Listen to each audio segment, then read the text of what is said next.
第2页，一切烦恼都来自人际关系。青年非常守约，刚好1个星期之后再次来到哲学家的书房。其实他自上次回去2、3天之后就迫不及待地想要过来，但深思熟虑之后，青年的疑问变成了确信，也就是说，目的论之类的学说只是一种诡辩。精神创伤确实存在，人既不可能忘记过去，也不可能从过去中解放出来。他今天就要把那位怪异的哲学家驳得体无完肤，一切争论都将在今天结束。为什么讨厌自己？青年先生，上次之后我冷静地想了很多，但还是不能同意先生的主张。哲人，哪里有疑问？青年，例如，前几日我承认自己讨厌自己，无论如何都只能看到缺点，实在找不到喜欢自己的理由，但是我也很能够喜欢自己。先生，您什么都用目的来进行解释，那您说说我讨厌自己究竟有什么目的，有什么利益呢？讨厌自己不会有任何好处吧？哲人，的确，你感觉自己没有任何优点，只是缺点。不管事实如何，就是这样的感觉，也就是自我评价非常低。问题是为什么会那么自卑？为什么会那么低估自己呢？青年，那是因为事实上我本来就没有什么优点。哲人，不对，之所以只看到缺点，是因为你下定了不要喜欢自己的决心，为了达到不要喜欢自己的目的，所以你才只看到缺点而不是优点。首先请你理解这一点。青年，下定不要喜欢自己的决心。哲人，是的，因为不去喜欢自己是一种对你而言的善。青年，到底为什么？为了什么？哲人，这也许就要问你自己了，你究竟认为自己有什么缺点呢？青年，先生也许已经注意到了，你究竟认为自己有什么缺点呢？青年，先生也许已经注意到了，首先要说的是我这性格，对自己没有自信，对一切都持悲观态度，还有就是太过固执，非常注意别人的看法，而且总是活在对别人的怀疑之中，不能活得自然，总觉得像是在演戏。而且如果只是性格倒还好，自己的长相和身材也没有一样让人满意的。哲人，如果像这样继续讨论缺点的话，心情会怎样呢？青年，您可真是残忍啊，当然会不愉快啦，谁都不愿意和如此乖僻的人交往吧。如果我身边有这么一个自卑而又麻烦的人，我也不会喜欢他。哲人，的确，结论似乎已经出来了。青年，是什么？哲人，如果以你为例不好理解的话，那我就举一个别人的例子。我也曾经在这个书房里进行过简单的心理辅导，那已经是多年前的事情了。那时候来了一位女学生，是的，她当时就坐在你现在坐的这把椅子上。她的苦恼是害怕见人，一到人前就脸红，说是无论如何都想治好这种脸红恐惧症。所以我便问她，如果这种脸红恐惧症治好了，你想要做什么呢？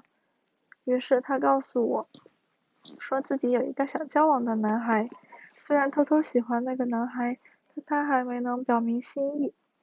她还说一旦治好脸红恐惧症，就马上向他表白，希望能够交往。青年，哎呀，多好啊，很符合女学生的话题。为了向意中人表白，首先必须治好脸红恐惧症。哲人，事情果真如此吗？我的判断是并非如此。为什么他会患上脸红恐惧症呢？又为什么总治不好呢？那是因为他自己需要脸红这一特征。不，您在说什么呢？他不是说非常希望能治好吗？哲人，你认为对他来说最害怕的事情，最想逃避的事情是什么呢？当然是被自己喜欢的男孩拒绝了，是失恋可能带来的打击和自我否定。因为青春期的失恋在这方面的特征非常明显，但是只要有脸红恐惧症存在，他就可以用我之所以不能和他交往都是因为这个脸红恐惧症这样的想法来进行自我逃避，如此便可以不必鼓起勇气告白，或者即便被拒绝也可以说服自己，而且最终也可以抱着如果治好了脸红恐惧症，我也可以之类的想法活在幻想之中。青年，那么您是说他为了给无法告白的自己找一个借口，或者是怕被拒绝，才捏造了脸红恐惧症？哲人，直率地说，就是如此。青年，有意思，真的有意思的解释。但是如果真的是这样，那岂不是根本没有办法治好吗？那不就是他一方面需要脸红恐惧症，另一方面又为其苦恼吗？烦恼永远不会消失。哲人，所以我跟他进行了下面的对话。脸红恐惧症这样的病很好治，真的吗？但我不会给你治，为什么？因为你是靠着脸红恐惧症才能让自己接受对自我或对社会的不满，以及不顺利的人生。你还要用这都是因为脸红恐惧症之类的话来安慰自己。怎么？但是如果我给你治好了脸红恐惧症，事态也没有任何改变的话，那你会怎么做呢？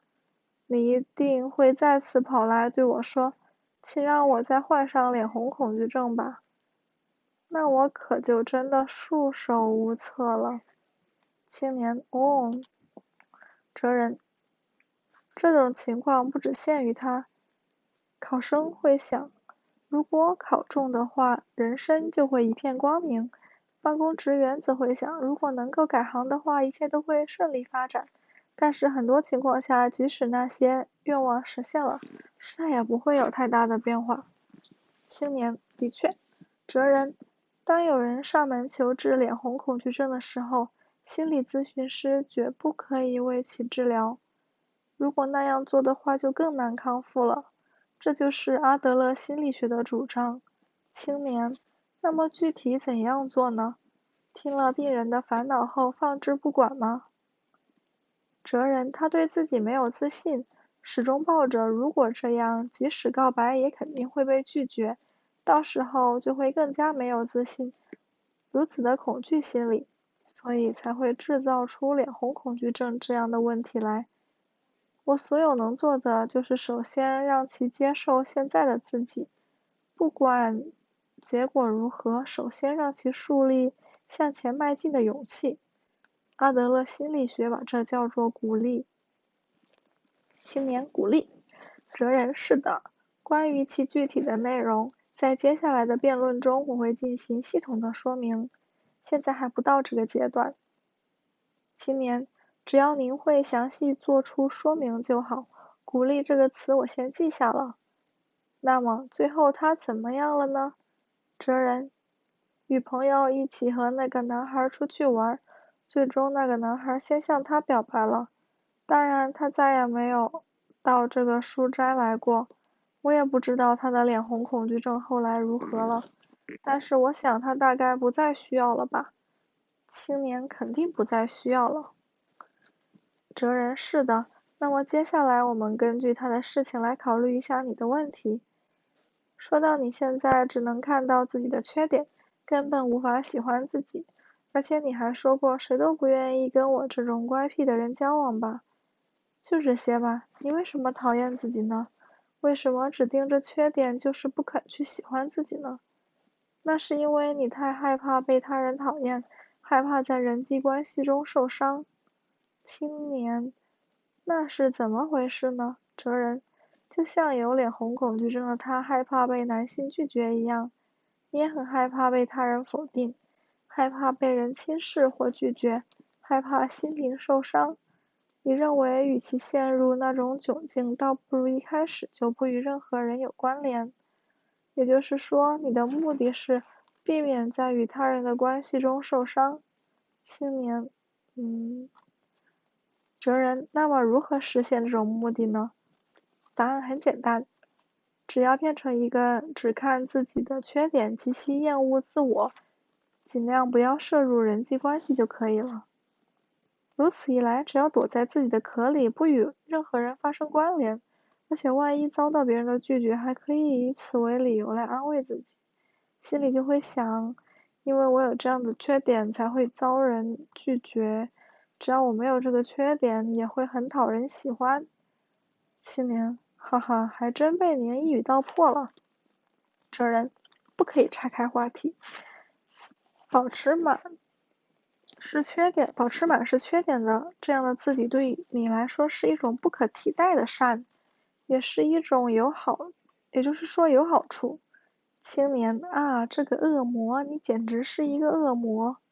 是的，就是这样，我很害怕，不想在人际关系中受伤，非常害怕自己被人拒绝和否定。我承认，的确如此。哲人，承认就是很了不起的态度。但是，请你不要忘记，在人际关系中根本不可能不受伤。只要涉入人际关系，就会或大或小的受伤，也会伤害别人。阿德勒曾说，要想消除烦恼，只有一个人在宇宙中生存，但是这种事情根本无法做到。一切烦恼都是人际关系的烦恼。青年，请等一下，这句话我必须问清楚。我想要消除烦恼，只有一个人在宇宙中生存是什么意思？如果只有一个人生活的话，势必就会被强烈的孤独感所困扰吧。哲人，之所以感到孤独，并不是因为只有你一个人，而是自己被周围的他人、社会和共同体所疏远，才会孤独。我们想要体会孤独，也需要有他人的存在。也就是说，人只有在社会关系中才会成为个人。青年，如果真的成为一个人，也就是只有一个人活在宇宙中的话，那就既不是个人，也感觉不到孤独了吧？哲人，那样的话，恐怕连孤独这个概念都不存在，既不需要语言，也不需要逻辑和常识。但是这种事情根本不可能发生，即使在无人岛上生活，也会想到遥远的海对岸的某人，即使在一个人的夜晚，也会侧耳倾听某人睡眠中的呼吸声。只要在某个地方存在着那个人，孤独就会袭来。青年，但是刚才的话如果换种说法，就变成了，如果能够一个人生存在宇宙中的话，烦恼就会消失，是这样吗？哲人，按道理来讲是这样的，因为阿德勒甚至断言人的烦恼皆源于人际关系。青年，您究竟在说什么？哲人，我再重复一遍，人的烦恼皆源于人际关系，这就是阿德勒心理学的一个基本概念。如果这个世界没有人际关系，如果这个宇宙没有他人，只有自己，那么一切的烦恼都将会消失。青年，不可能，这只不过是学者的诡辩而已。哲人，当然，我们不可能让人际关系消失。人在本质上必须以他人的存在为前提，根本不可能做到与他人完全隔离。正如你所说的，如果能够一个人生存在宇宙中，这一前提根本不可能成立。青年，我说的不是这个问题。人际关系的确是一个很大的问题，这一点我也认可。但是，一切烦恼皆源于人际关系这种论调也太极端了。独立于人际关系之外的烦恼，个体内心的苦闷、自我难解的苦恼等，难道您要否定这一切烦恼吗？哲人仅止于个人的烦恼，即所谓内部烦恼根本不存在，任何烦恼中都有他人的因素。青年，先生，您还是哲学家吗？人还有比人际关系更加高尚、更加重大的烦恼？幸福是什么？自由是什么？而人生的意义又是什么？这些不都是自古希腊以来哲学家们一直追问的话题吗？而您刚才说人际关系就是一切烦恼之源，这是多么庸俗的答案呀！哲学家们听了一定会惊叹不已。哲人，看来我的确需要说得再具体一些。青年，是的，请您说明一下。如果先生说自己的哲学家的话，那就必须把这一点解释清楚。哲人如是说：你由于太惧怕人际关系，所以才会变得讨厌自己。你是在针对自我讨厌来逃避人际关系。这种话大大动摇了青年，这是让他不得不承认一针见血的话。但是在他看来，人的烦恼皆源于人际关系，这种主张还是得坚决否定。阿德勒是在将人所拥有的问题缩小化。青年认为自己并不苦恼于这种世俗性的烦恼。自卑来自主观的臆想。哲人，那么关于人际关系，我们换个角度来谈。你知道自卑感这个词吧？青年，这可真是个无聊的话题。从我面前的话中，你也应该明白我是一个极其自卑的人啊。哲人，那你具体有什么样的自卑感呢？青年，例如在报纸上看到同龄人活跃的姿态时，我就会感到极其自卑。生活在同一时代的人那么活跃，而自己究竟在做什么呢？或者是看到朋友过得幸福，不是想要祝福，而是心生妒忌或者非常焦虑。当然，我也不喜欢自己这张满是粉刺的脸。对于学历、职业以及年收入等社会境况也具有强烈的自卑感。哎呀，总之就是哪里都很自卑。哲人，明白了。顺便说一下，在咱们谈论的这个语境中，第一个使用自卑感这个词的人是阿德勒。青年，哦，这我倒不知道。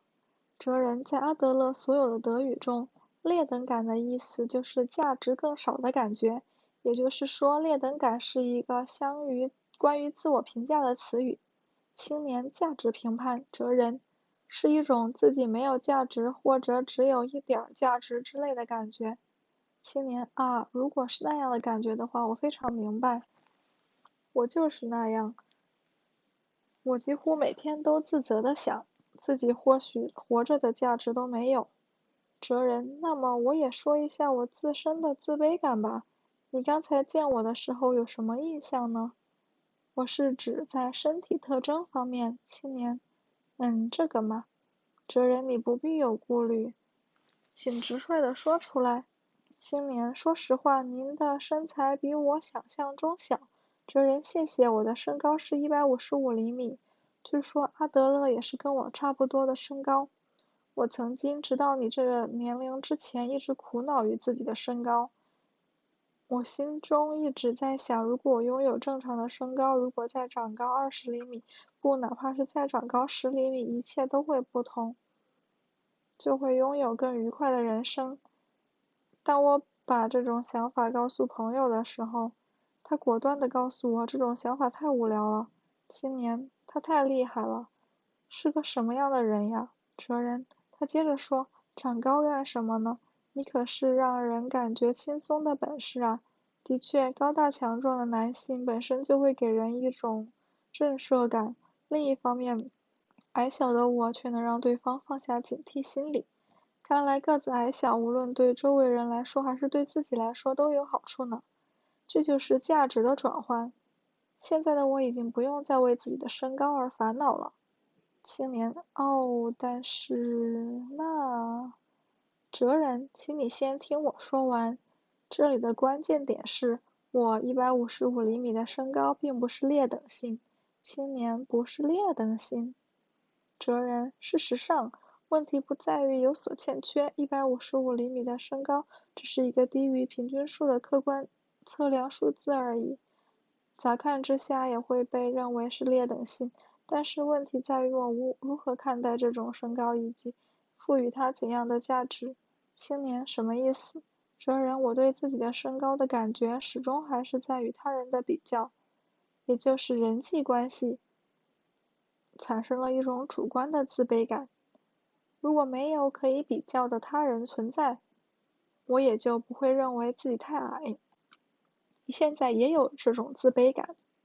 如果没有人可以比较的他人存在，我也就不会认为自己太矮。你现在也有这种自卑感并深受其苦吧？但是那并不是客观上的劣等性，而是主观的自卑感。即使像身高这样的问题也可以进行主观性的还原。青年，也就是说，困扰我们的自卑感不是客观性的事实，而是主观性的解释。哲人，正是如此。我从朋友“你有让人感到轻松的能力”这句话中得到了启发，于是就产生了这样的想法。如果从让人感觉轻松或者不让人感觉太有威慑力之类的角度来看，自己的身高也还可以成为一个优点。当然，这是一种主观性的解释，说得更确切一些，就是一种主观臆想。但是主观有一个优点，那就是可以用自己的手去解释，把自己的身高看成是优点还是缺点，全凭自己的主观决定。正因为如此，我才可以自由选择。青年，这就是你面前所说的重新选择生活方式吧？哲人，是的，我们无法改变客观事实，但是可以改变主观理解，并且我们都活在主观世界中。这一点在刚刚开始我们就说过了。青年，是的，就是18度的井水那个话题。哲人，关于这一点想请教，想一想德语中的自卑感的意思。我之前说过，在德语中自卑感是一个关于自我价值评价的词语。价值究竟是指什么呢？例如，价格昂贵的钻石或者货币，我们会从中发现一些价值，并会说1克拉多少钱或者物价如何如何。但是如果换种角度看，钻石之类的东西也不过是10块而已。青年，哎呀，道理上来讲，哲人，也就是说，价值必须建立在社会意义之上。即使1美元的纸币所承载的价值是一种常识，那它也不是客观意义上的价值。如果从印刷成本考虑的话，它根本不等于1美元。如果这个世界上只有我一个人存在，那么我也许会把这1美元的纸币放作壁炉当燃料或者当卫生纸用。同样的道理，我自然也就不会再为自己的身高而苦恼。青年，如果这个世界上只有我一个人存在，哲人，是的，也就是说，价值问题最终可以追溯到人际关系上。青年，这样就可以又与一切烦恼皆源于人际关系这种说法联系起来了吧？哲人，正是如此。自卑情节只是一种借口。青年，但是您能够肯定自卑感真的是一种人际关系问题吗？例如，即使社会意义上的成功者，也就是在人际关系中完全没有必要自卑的人，也会在某种程度的自卑感。家常万贯的企业人人羡慕的绝世美女或者奥林匹克冠军得主，大家都多多少少的受到自卑感的困扰，甚至在我看来也是如此。这又该如何解释呢？哲人，阿德勒也承认自卑感人人都有，自卑感本身并不是什么坏事。青年，那么人究竟为什么会有自卑感呢？哲人，这需要从头说起。首先，人是作为一种无力的存在活在世界上，并且人希望摆脱这种无力状况，继而有了普遍欲求。阿德勒称其为追求优越性，青年，追求优越性。哲人，在这里你可以简单的将其理解为希望进步或者追求理想状态。例如，蹒跚学步的孩子学会独立站立，他们学会语言，可以与周围的人自由沟通。我们都有想要摆脱无力状况、追求进步的普遍欲求。人类史上的科学进步也是追求优越性的结果。青年，确实如此。那么，哲人，与此相对应的就是自卑感。人都处于追求优越性这一希望进步的状态之中，树立某些理想或者目标并努力为之奋斗。同时，对于无法达成的理想，自己就会产生一种自卑感。例如，越是有远大的志向的厨师，也许越会产生还不是很熟或者必须做出更好的料理之类的自卑感。青年，的确如此。哲人阿德勒说，无论是追求优越性还是自卑感，都不是病态，而是一种能够促进健康、正常的努力和成长的刺激。只要处理得当，自卑感也可以成为努力和成长的催化剂。青年，也就是说，我们应该正确利用自卑感。哲人，是的，我们应该摒弃自卑感，进一步向前，不满足于现状，不断进步，要更加幸福。如果是这样的自卑感，那就没有任何问题。但是有些人无法认清，情况可以通过现实的努力而改变。这一事实根本没有向前迈进的勇气。他们为什么不做就断定自己不行，或是现实无法改变？青年，哎呀，是啊，自卑感越强，人就会变得越消极，最终肯定会认为自己一无是处。自卑感不是就是这样的吗？哲人，不，这不是自卑感，这是自卑情结。青年，自卑情结也就是自卑感吧？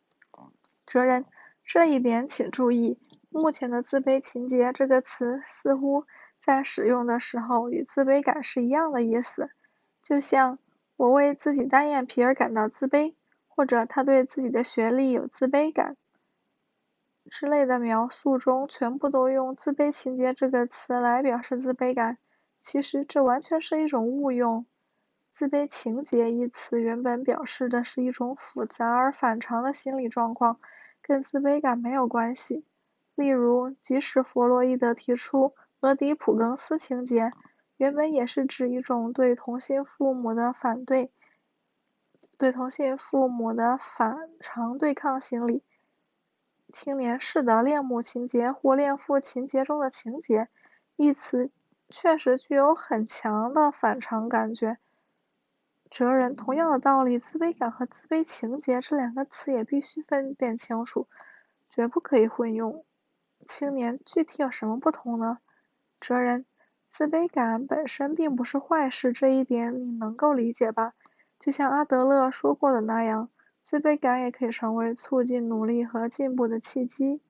例如，虽然对学历抱有自卑感，但是若是正因为如此，才下定我学历低，所以要付出更加倍的努力之类的决心，那反而是成了好事。另一方面，自卑情结是指把自己的自卑感当作某种借口使用的状态，具体就像我因为学历低所以无法成功，或者我因为长得不漂亮所以结不了婚之类的想法。像这样在日常生活中的大肆宣扬，因为有 A 所以才做不到 B 这样的理论，这已经超出了自卑感的范畴，它是一种自卑情结。青年，不，这是一种正儿八经的因果关系。如果学历低，就会失去很多求职或发展的机会，不被社会看好也就无法成功。这不是什么借口，而是一种严峻的事实。哲人，不对。青年，为什么？哪里不对？哲人，关于你所说的因果关系，阿德勒用外部因果律一词来进行说明，意思就是将原本没有任何因果关系的事情解释成为似乎有重大因果关系一样。例如，前几天就有人说自己之所以始终无法结婚，就是因为幼年时父母离婚的原因。从弗洛伊德的原因论来看，父母离婚对其造成了巨大的精神创伤。自己的婚姻观有着很大的因果关系，但是阿德勒从目的论的角度出发，把这种论调称为外部因果律。青年，但是现实问题是拥有高学历的人更容易在社会上获得成功啊。先生，你应该也有这种常识吧？哲人，问题在于你如何去面对这种社会现实。如果是抱着我因为学历低所以无法成功之类的想法，那就不是不能成功，而是不想成功了。青年不想成功，这是什么道理啊？哲人简单的说就是害怕向前迈进，或者不是想真正的努力，不愿意为了改变自我而牺牲目前所享受的乐趣，比如玩乐或者休闲时光，也就是拿不出改变生活方式的勇气。即使有些不满或者不自由，也还是更愿意维持现状，